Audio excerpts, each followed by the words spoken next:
You've always felt like your dog knew when you were sad. Turns out you weren't imagining it. And the way they know will genuinely surprise you. Because it's not just a sad face, it's not just a tilted head and those big, soulful eyes staring up at you. There is real science behind that moment. And once you hear it, you'll never look at your dog the same way again. Think about the last time you cried in front of your dog. Maybe it was after a hard phone call. Maybe it was during a sad movie, sitting alone on the couch.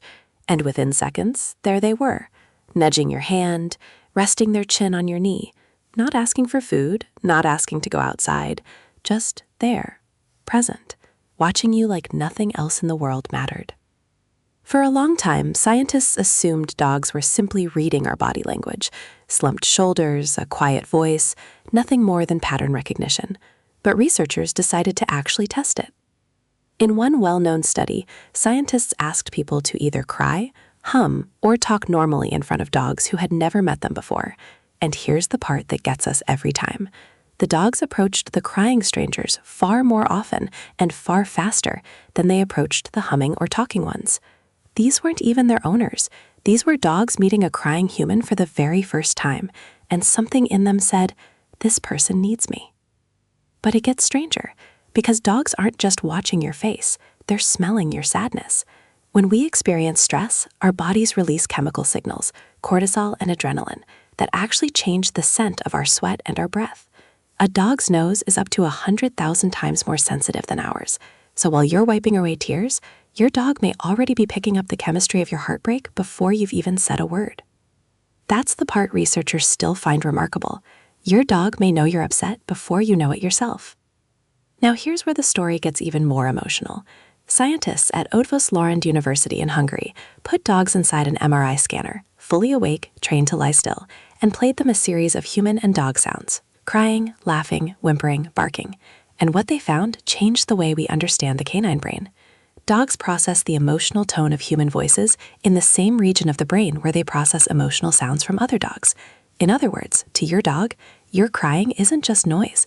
It registers as a language of feeling, one that speaks directly to something ancient and instinctive inside them. So we've covered the behavior and we've covered the biology, but now here's the question that really gets to the heart of it. Does your dog actually feel sad when you're sad, or are they just reacting to signals? This is where it gets beautiful. Researchers have found that when owners are distressed, dogs show a rise in their own cortisol levels. Their heart rate changes, their body language softens. This is called emotional contagion, and it's one of the earliest building blocks of empathy. Your dog isn't performing concern. Their body is actually responding as if your pain is, in some small way, their pain too. And you're not going to believe what happened next. In one particularly touching experiment, researchers placed owners behind a clear door, instructed to either cry or hum. The door had a simple latch dogs could learn to open. When their owners cried, the dogs who knew how to open the door did so nearly twice as fast as when their owners were simply humming. They weren't rewarded with treats. They weren't commanded to come. They chose, on their own, to get to their person faster, because their person was in distress. Some of the dogs who didn't know how to work the latch became visibly anxious, pawing and whining at the door anyway. They wanted in. They wanted to help. They simply didn't have the tools. Sit with that for a second. A dog will problem solve, override hesitation, and physically push through a barrier faster for someone who's crying. Not for a treat, not for a toy, for you. And this is where the story reaches all the way back. Scientists believe this sensitivity didn't happen by accident. Over roughly 15,000 years of living alongside us, dogs who paid closer attention to human emotion, who stayed close during hard moments, who offered comfort instead of indifference, were the ones who thrived beside our ancestors. Generation after generation, that attentiveness was passed down, which means that nudge under your hand during a hard week isn't just a sweet coincidence. It's the product of thousands of years of dogs choosing again and again to be exactly what we needed. So the next time your dog rests their head on your lap while you're crying, know this.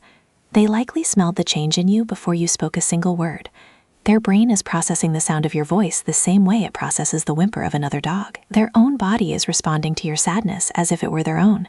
And somewhere in their instincts, 15,000 years deep, is a quiet, unshakable decision to stay close, no matter what. That's not just loyalty. That's love.